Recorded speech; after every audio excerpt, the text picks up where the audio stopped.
दोस्तों, आप सभी को राधे राधे। कल आपने इस कहानी में सुना कि किस तरह से कौवे ने एक तोते से दोस्ती की और फिर कौवे ने किस तरह से एक तोते को अपनी बातों में बहकाया और फिर किस तरह से बाद में दोस्त ने अपनी करनी पर पछताया। आप इस कहानी में सुनेंगे। तो आइए कहानी को शुरू करते हैं।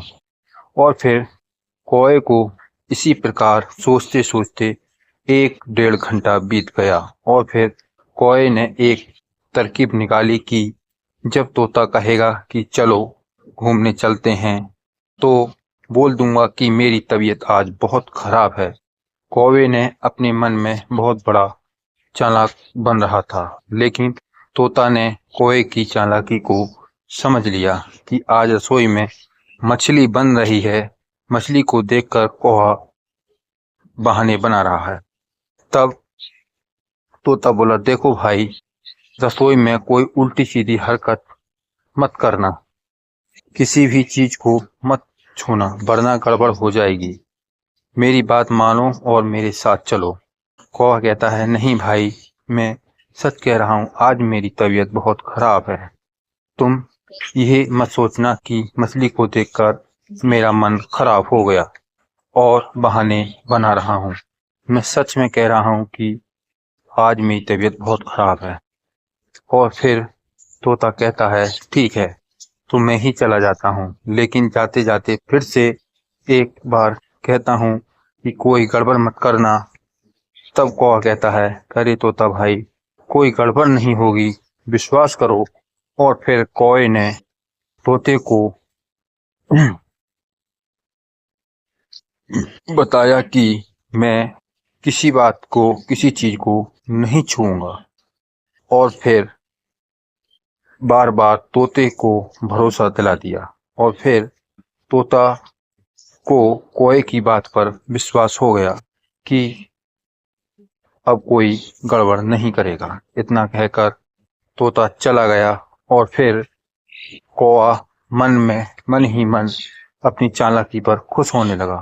और फिर थोड़ी देर बाद रसोइया मछली काट कर साफ करने लगा। और फिर कुछ देर बाद मछली को तलने के बाद रसोइया मछली रख कर चला गया। मछली उधर रसोइया को जाते ही चुपके से कौवा रसोई में गया और मछली को उठाकर खाने लगा। कौवे का पेट तो भर गया, लेकिन कौवे को सब्र नहीं हुआ। कौवे ने देखा कि एक बर्तन के नीचे ढकी हुई मछली और रखी है।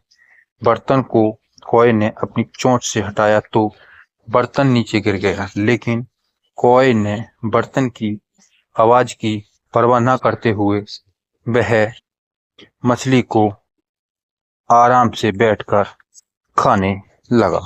बर्तन की आवाज सुनकर रसोइया दौड़ता हुआ रसोई में आया तो देखा कि कौवा आराम से मछली खा रहा है। जैसे ही रसोइया की नजर मछली खाते हुए कौवे पर पड़ी तो रसोइया क्रोध में आ गया और कहने लगा कि अरे पापी, मेरी दया का तूने ये बदला दिया कि चोरी से मछली खा गया। मैंने तो उस तोते की वजह से तुझे अपने यहाँ रहने की जगह दी और तू मेरा ही बुरा करना चाहता है।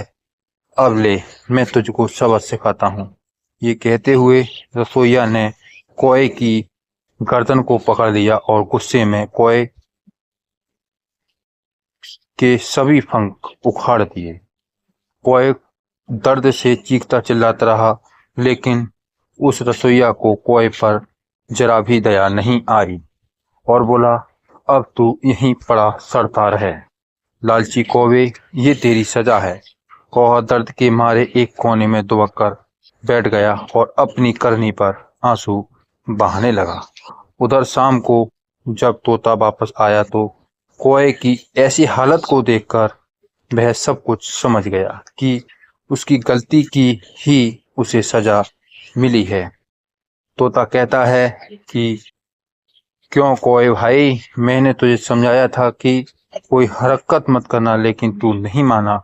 शायद तुम नहीं जानते कि इंसान को थोड़े में ही सब्र कर लेना चाहिए, लेकिन तुमने लालच में अपने ही नुकसान कर दिया और तेरी ये हालत हो गई। इसलिए कहते हैं कि थोड़े में सब्र करना सीखो, लेकिन तेरे अंदर सब्र नहीं था, जिसका परिणाम आज तू बैठा भुगत रहा है। दोस्तों, इस कहानी से यह शिक्षा मिलती है कि हमें थोड़े में सब्र करना चाहिए। बहुत पुरानी कहावत है कि जो थोड़े में सब्र करता है वह कभी भूखा नहीं रहता, और जो लालच करता है उसका कभी पेट नहीं भरता। दोस्तों, हम दिल से आशा करते हैं कि ये कहानी आपको अच्छी लगी होगी। इसी तरह की ज्ञानवर्धक कहानियों को सुनने के लिए राजू भाई यूट्यूब चैनल से जुड़े रहें, और यदि चैनल पर पहली बार आए हैं तो कृपया चैनल को सब्सक्राइब करें और बेल आइकन को प्रेस करें, और वीडियो को एक लाइक ज़रूर करें, और कमेंट में हर हर महादेव लिखना ना भूलें। दोस्तों, आज हमारी पूरी कहानी सुनने के लिए आप सभी लोगों को दिल से धन्यवाद।